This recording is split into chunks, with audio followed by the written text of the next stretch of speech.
is 2 Minutes About Time with Luke Allen and Robert E.G. Black, the podcast that takes a look at the film About Time 2 minutes at a time. I am Richard Curtis, and I hope you enjoy it.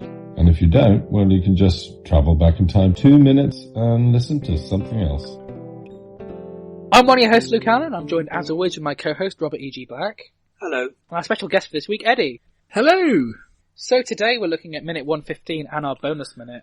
And it's probably, once again, as we tend to be shorter on Fridays, I've looked at the time and I'm panicked. So, it's great because there's more stuff to do on Fridays, but they always end up being shorter because we record them last.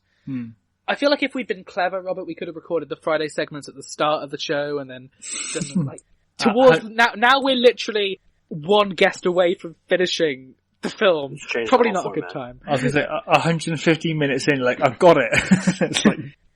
So we open with Tim narrating further than my father did. And she says, okay, I'll do the kids. No, don't worry, I'll do them. Yeah, you do them, you lazy bum. They're wearing purple. Are they? Mm-hmm. Oh, yeah. I like how lived in the bedroom looks as well.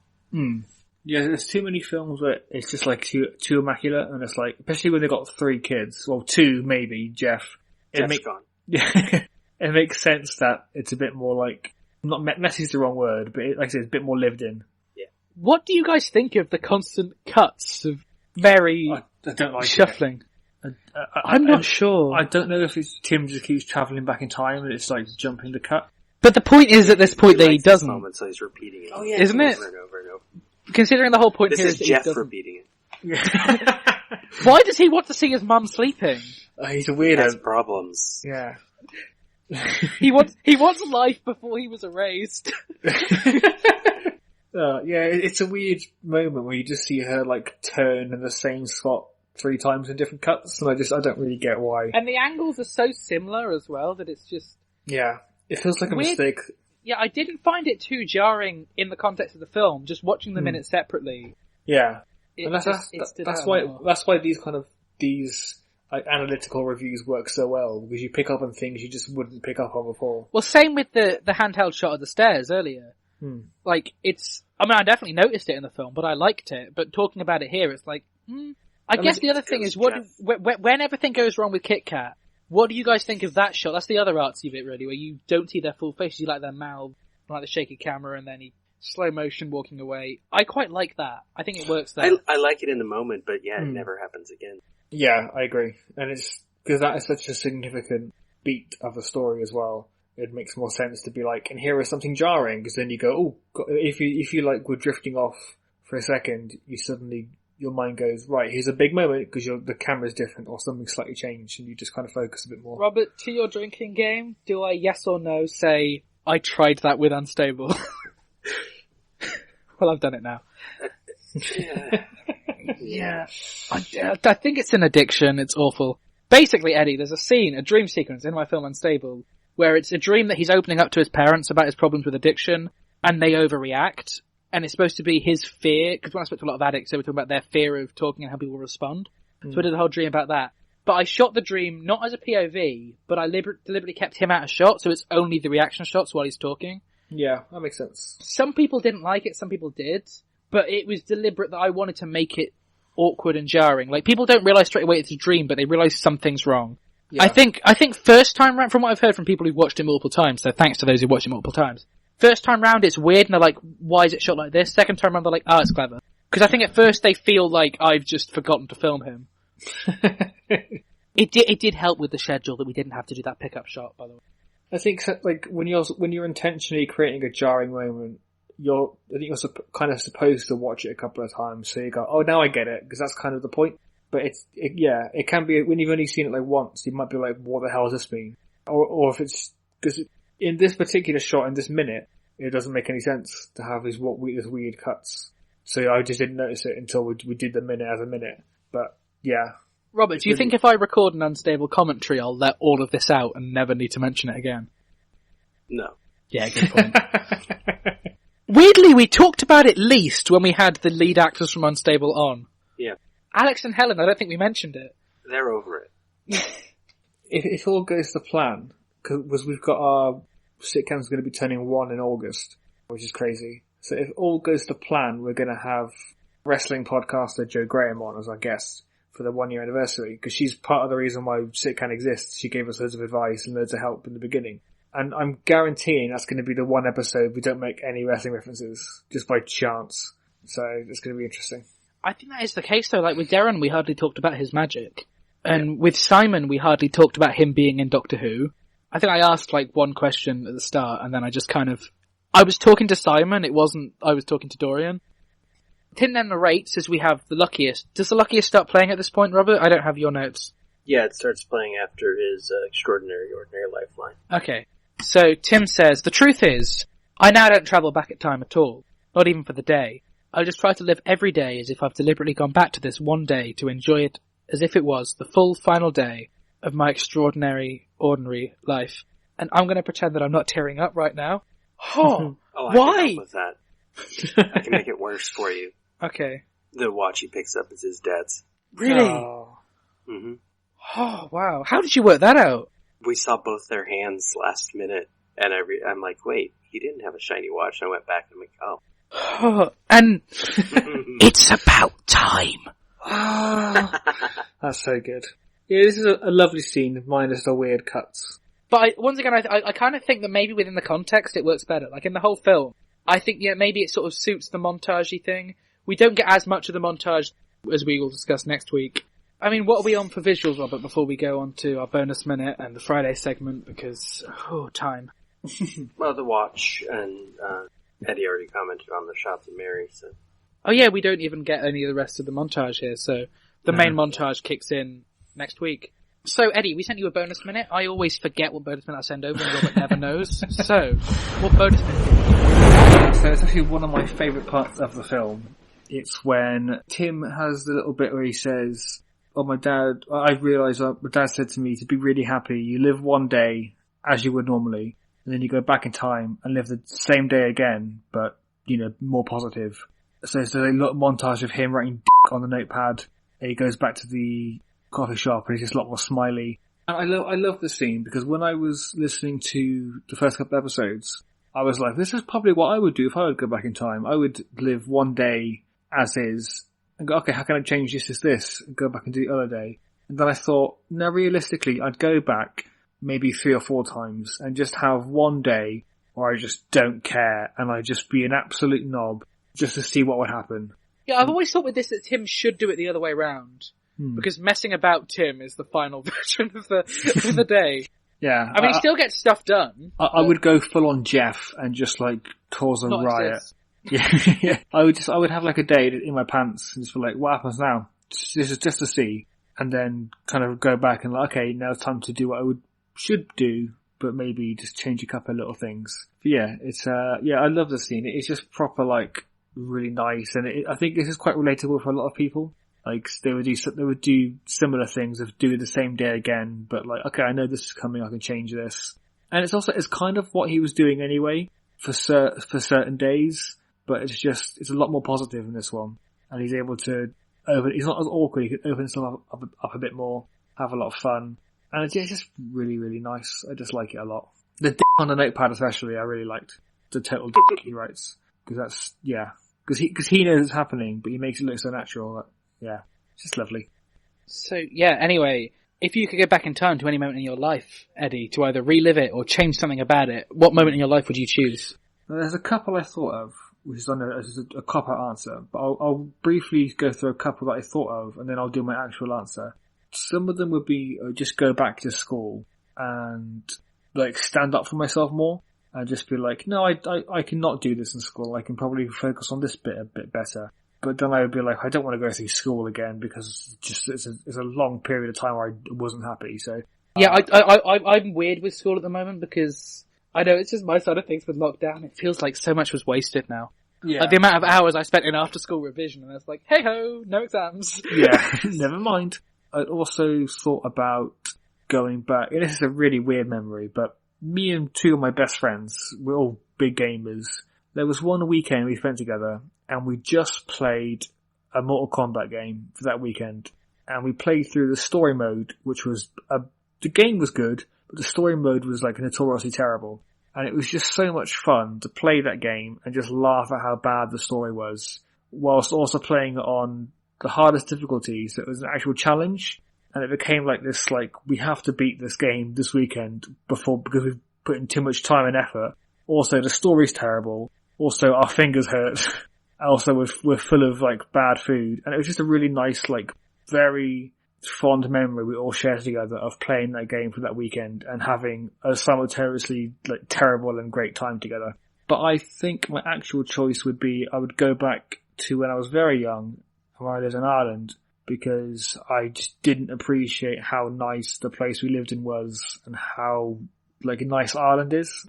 We lived on a farm in Ireland, and it was just like part of the land we owned included some mountains behind our house, and we'd play on there, we'd play in the woods near our house, and I was like, this is great. Moved to England and it's like, oh, everything's flat, everything's different, and it was such a culture shock. It would be nice to just go back and appreciate it from when I was there, as opposed to being like, I don't care, I'm a kid and I'm stupid. So I think I would go back to Ireland and just be like, just take it in a bit more, I think. I really want to go to Ireland. I've only left the UK. I mean, technically it's in the UK, depending on what part of Ireland. But I've only left the UK once, and that was 3 days in Disneyland Paris, which is amazing, obviously. It's like so much of the world that, like, even around here, that I haven't seen. I mean, to talk about Irish culture, the only band I've ever gone to a concert of is The Cause. Okay. So, like, there's some stuff I'm interested in from before I was born. It was me and my dad, and a load of old age pensioners, which was a bit of a strange first concert experience. No, I was born in Cork, which is Republic of Ireland. So it's like, I'm not even technically British. But yeah, I would love to just go back there. And also recently, the house I used to live in got put on sale. And my mum messaged me saying, look at the house, it's so different now. And it was just like, weird. I can imagine that would be. Yeah. Yeah, like I say, I've lived in the same place, and my mum's side of the family have been around here for a while. Like, our house is 210 years old. Oh wow. And, but yeah, I mean, do you find with Irish as well, like being from Ireland, I know, like, my dad, because his side of the family are Irish, which technically makes me quarter Irish. Like, do you find the accent, like, just appears when you're with other Irish people? Not really. I never had an accent. Because my dad didn't, but whenever he's with Irish people, he just turns Irish, which is really weird. My mum does that, and which is weird because my mum is the full English person in the house. My dad was half Irish. My mum is full English, but her accent changes wherever she is, which is really strange. But mine just hasn't, which is strange. I think I'll pick up like phrases, like I'll say "ma'am" without realizing sometimes. But yeah, my accent doesn't change at all, which is just strange. Apart from when I'm in Birmingham for some reason. My fiancée is from Kidderminster, and whenever I stay at her dad's for a few days and come back, I'm like, you alright? And I don't realise why. It's just, oh, that's changed. But only Kidderminster for some reason. So that's interesting. Yeah, like I think, yeah, I feel like there's little things I say where like hints of Irish come through. I feel like even in saying the word Irish, there's a hint there.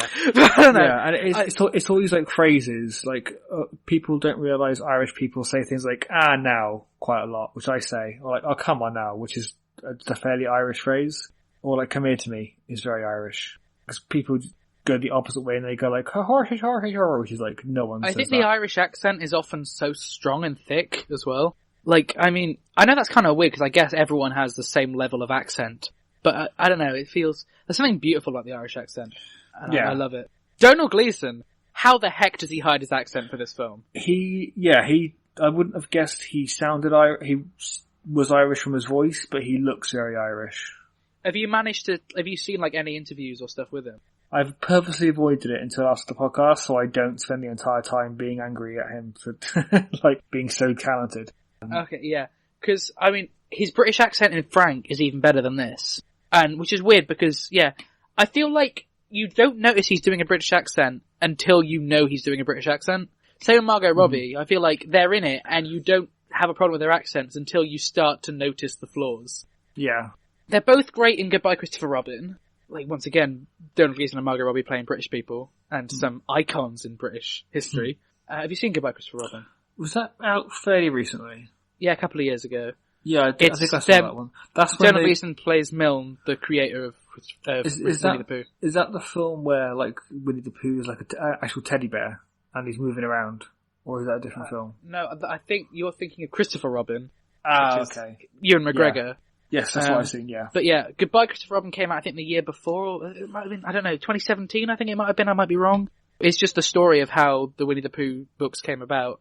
and Donald Gleason plays A.A. Milne, and Margot Robbie plays Daphne Milne, and it's a beautiful, beautiful film. Kelly MacDonald plays their maid, or their nanny, and it's a really powerful film, and it kind of shows the effect on their actual son, on whom Christopher Robin was based, on how damaging it was on his childhood to constantly be a celebrity without, like, having a say on it. Yeah, I can't. And he talks about like how he asked his dad to write a book for him, not a book about him, and how, you know, it's something like I don't know how true it is, but there's this really powerful thing where his son ends up going off to war, and just before when he's 18, and just before he goes off to war, he's really angry at his dad because throughout all of boarding school he was bullied and beat up for being Christopher Robin. And then at war, one of the people find out he was Christopher Robin, and they all on the battlefield. He only tells the story, you don't see it. All on the battlefield start singing one of the Winnie the Pooh songs. Then he realised how much happiness it brings everyone. That's a weird juxtaposition. Like watch like 1918, and you just hear Winnie the Pooh. Winnie the Pooh. Like Saving Private Tigger or something stupid. I was trying to remember any of the Winnie the Pooh songs, so you saying that as something reminded me.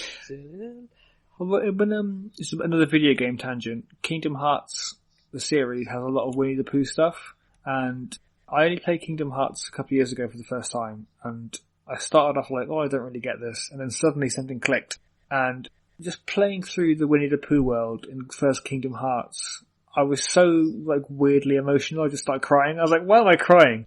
Oh, f***ing Winnie the Pooh in this lovely little game. Just something about it really started me crying.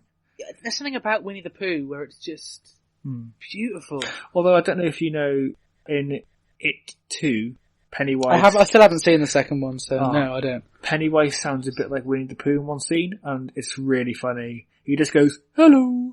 And it's just the funniest thing in the world. I'll have to check. I genuinely think I want to spend tomorrow watching Winnie the Pooh things. The Heffalump and the reasonably recent one they did, like 2014 maybe a bit before then. They did one of the animated ones about the Baxon. Yeah. I didn't see that was it one. the Baxon where he was like, "I'll be back soon" or something? And I don't know. It was reasonably recent, but I remember that being pretty good. So I'm just going to watch all the Winnie the Poohs tomorrow. If anyone it's just like tries to contact me, it's proper wholesome and lovely. It's like Paddington. It's just nice. Oh, the Paddington movies. So lovely. I love the Paddington books and all that, but the two Paddington films, how the heck Paddington 2 managed to top Paddington 1, I don't know. I've only seen the first one, but... You need to watch the second. Do you know much about the second one, or? No, I don't know at all. Okay, everyone I've heard, I'm pretty sure everyone who saw them both separately has said the second one was better. Yeah. It involves Paddington going to prison. It's like Shawshank of Paddington. I don't think much of a spoiler to say he turns all these thug prisoners.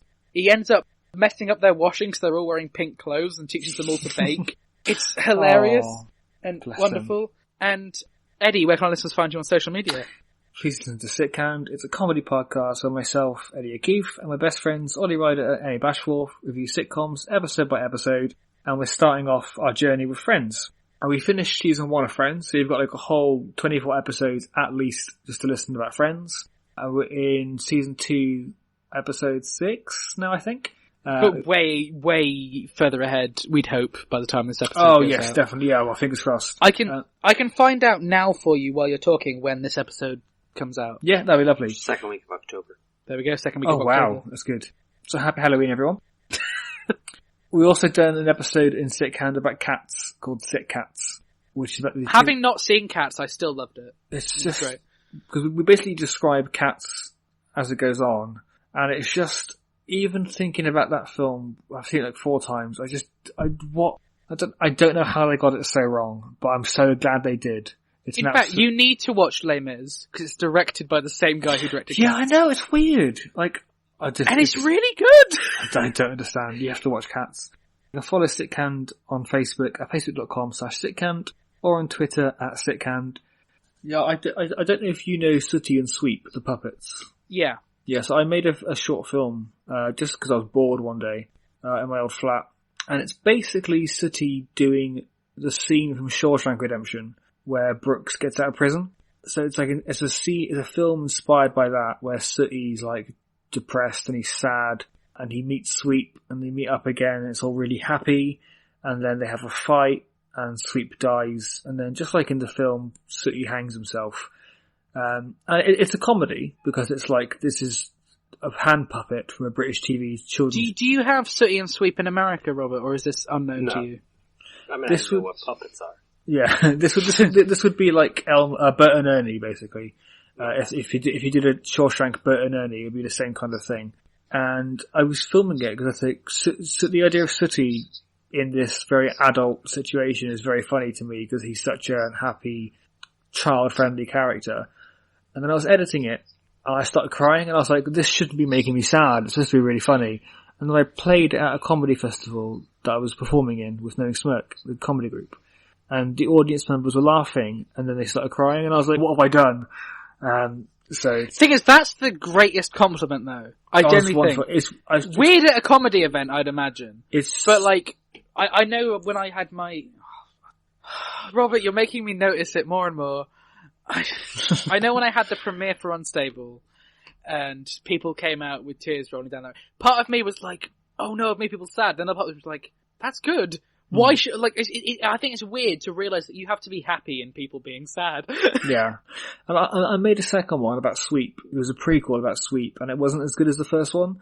And then after that, my passion for filmmaking just kind of filtered away, which is a shame, but... I think there's definitely an idea in taking children's characters and getting them to remake film moments.